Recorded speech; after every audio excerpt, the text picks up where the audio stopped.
Okay, it's Brent Clayton here from firerecruitmentaustralia.com, and today I'm going to run you through the QFES, or the Queensland Fire Service's new, what was known as QPAT, and now it's OFAT. So I'm just going to run you through, give you some tips on, what different parts mean, answer a few questions that have come across the desk, and give you my general overview of what I can see coming. So it's a simulation type exam, just like previously.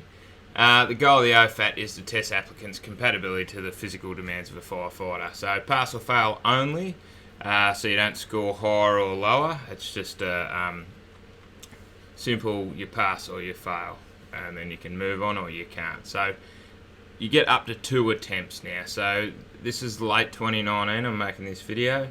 Back in the day, it was a 1 attempt thing, so that's nice that they're giving 2 attempts now.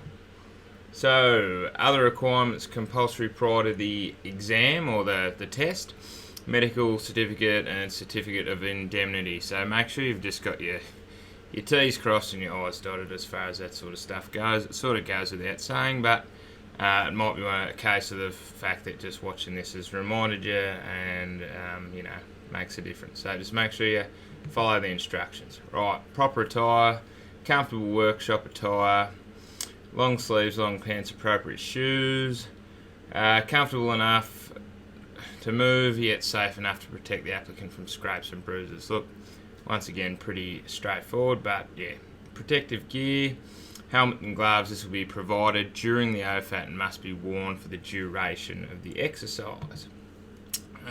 Prohibited attire, so short skirts, singlets, short sleeves, shirts, watches, jewellery, slippers, open shoes. So failure to comply would mean that you don't get a go. So that's once again something that sort of goes without saying, but whatever. Automatic failure. So when I cover this sort of stuff, it's like, I would not do that, but just people do things when they're under pressure. So do not run except during the beep test. Only one final warning is given, and the second warning is not a warning, it just means you fail. Do not drop equipment. Dropping the equipment at any stage means auto failure. So this applies to all stages throughout the OFAT test. At the end of this, I'm going to just give you a bit of a rundown of what I think in general, and give you a couple of tips as well. So, failure in one stage precludes candidate from moving on to the next, equal to overall assessment failure, since OFAT is only a pass or fail type test. Second chance. Retake on the same day or on a selected date within the plotted OFAT schedule. So I don't think they're going to bend over backwards to accommodate you, but if you can do it again and for whatever reason you haven't been able to be successful on the day, you may be able to plot it in at a later date. Be sure to ask the proctor the steps on how to register for the retake. So it won't be a proctor exactly, it'll just be the instructors on the day.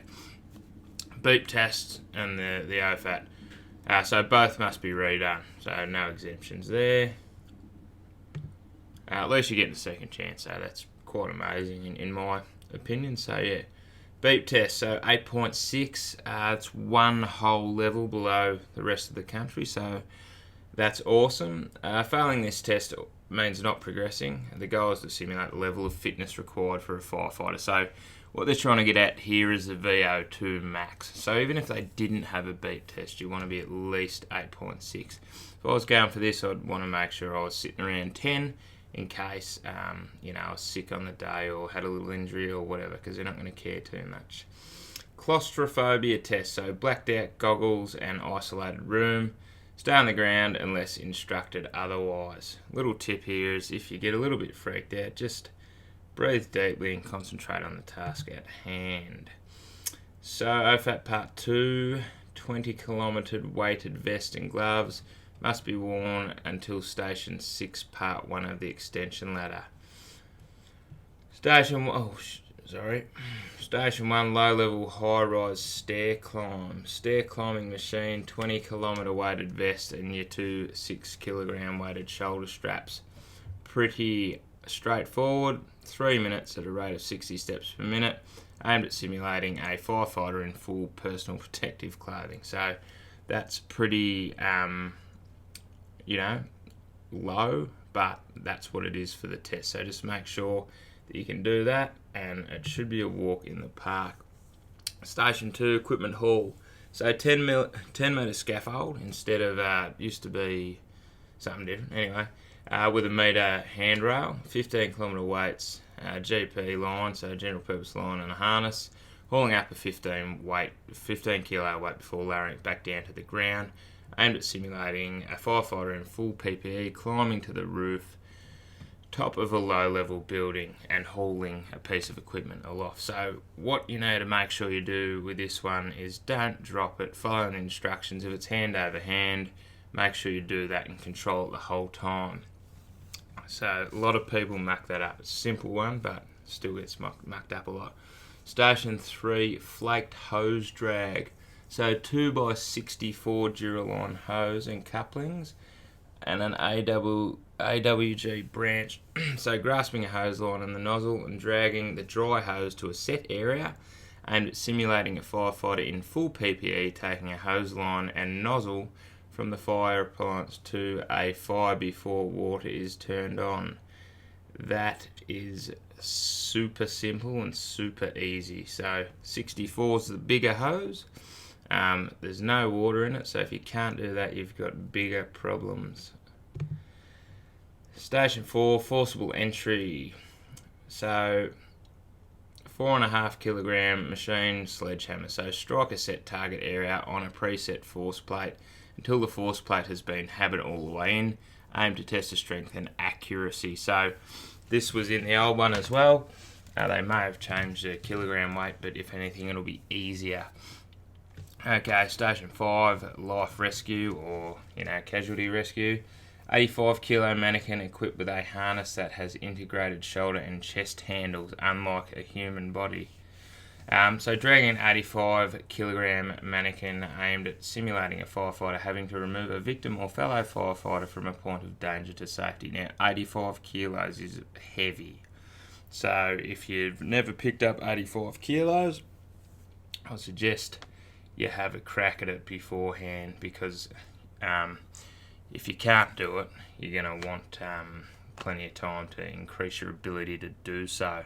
And something else to keep in mind when you're lifting up an 85 kilo weight is the less of it that's on the ground, the better. So the less drag you're going to have. But that depends on your ability to lift 85 kilos and hold it off the ground, and also the rules that they have in place at the time as to how much of it's allowed to be dragging or not dragging on the ground. So just keep that in mind, because that's when I could see knocking a few people out.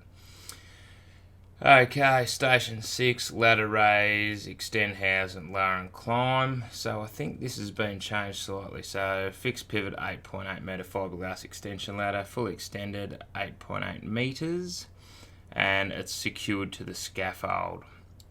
So it's a two-part task aimed at simulating a firefighter having to place an extension ladder against a structure, then extend the ladder to its maximum extension for maximum access, climbing the ladder and then reversing the procedure to make up the piece of equipment.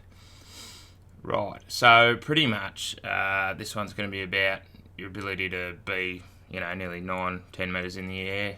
Obviously it's tied off or whatever, but climbing the ladder properly and smoothly and so on. So anyway, right, Station 7, Case 1 hose reel drag. So Case 1 hose reel drum and 90 metre Case 1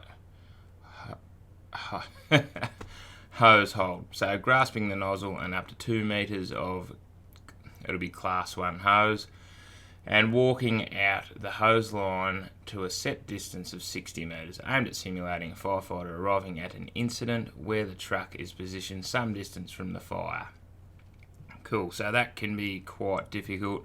Once again, if you get a bit of momentum as you're ripping the hose off the hose reel, that's going to help you out. Also, the dragging of the hose along the ground. At 60 metres, you don't have much choice, but certainly not undoable at all, but worth trying it, or at least trying to simulate it, because it will wear you out somewhat.